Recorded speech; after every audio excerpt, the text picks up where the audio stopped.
welcome to the Saturday morning coffee hour. I'm here with my coffee.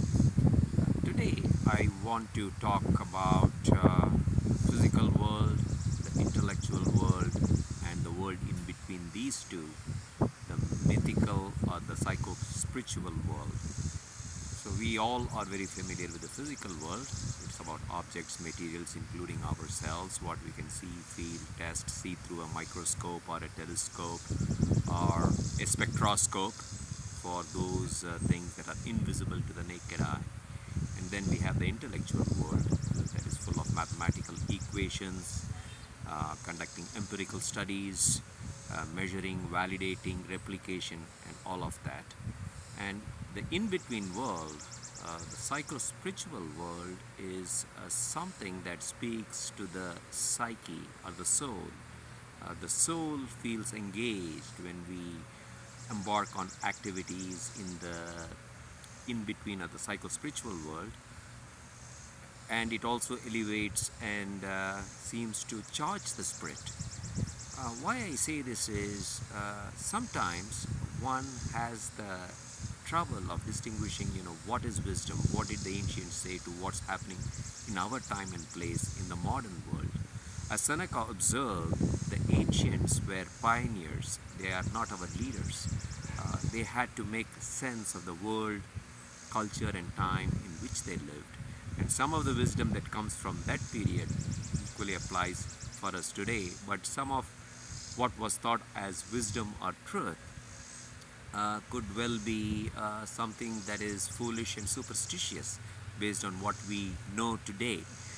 So the mythology of that time doesn't speak to us.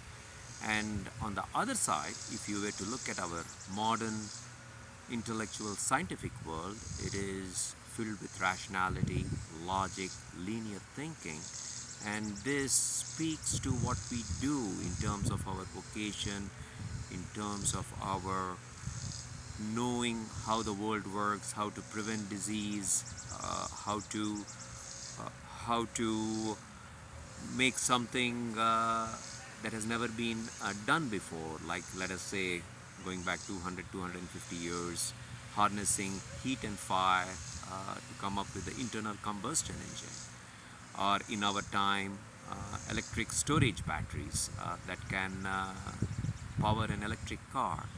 So these things are very good. And likewise, in the term of arts is a little different from, not quite different from science, in the sense it straddles both the psycho-spiritual, intellectual world and the physical world. If you are a performance artist, like a dancer or a musician who plays an instrument.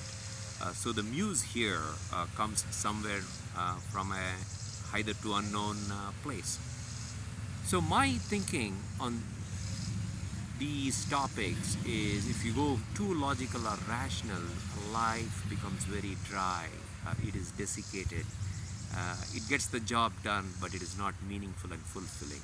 But at the same time, if you depend too much on the cosmologies, mythologies of every culture, the world is made in 7 days, to there is a deity, anthropomorphic providential deity controlling our fates, to the world was created from out of a turtle's back.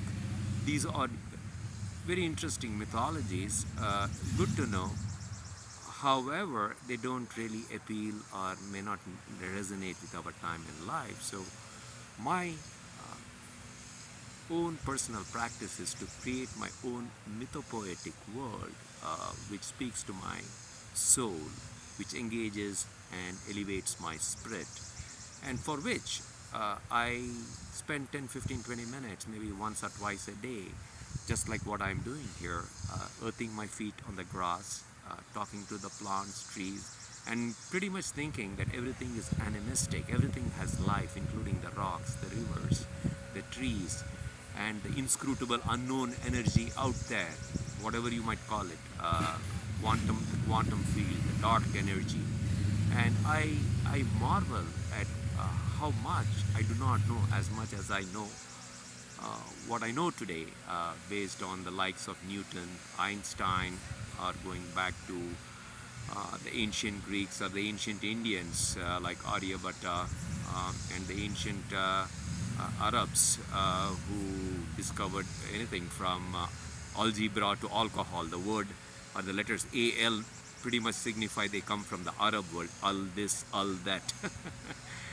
So, good discoveries. So, in closing, my suggestion is, or at least for myself, and if you care to think that this may be worth a moment or two of your reflection for your consideration as well, that what worked for me or my truths may not work for my children. They live in a different generation and time. And what worked for my parents, grandparents, given their time, their social pressures, may not work for me. So nobody is an authority here, nor me included. So I have to discover my own truths, and this is what needs to shape my life. And these truths, are both on the rational, logical side, but could also be on the non-rational, mythopoetic, and non-linear side, which make me charged, make me come alive, make me want to engage in the world, gives me meaning, value, and purpose. So each one of us has the access to the truth, and nobody is an authority here.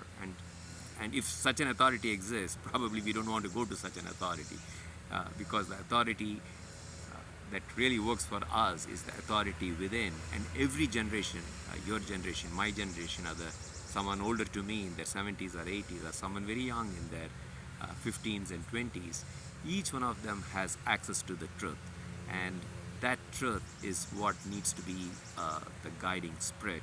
And we need to spend in that in-between world, or the liminal world, contemplating and doing some introspection.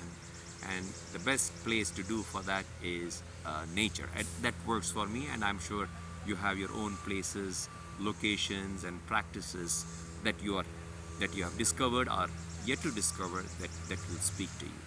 Thank you, and have a good rest of your weekend.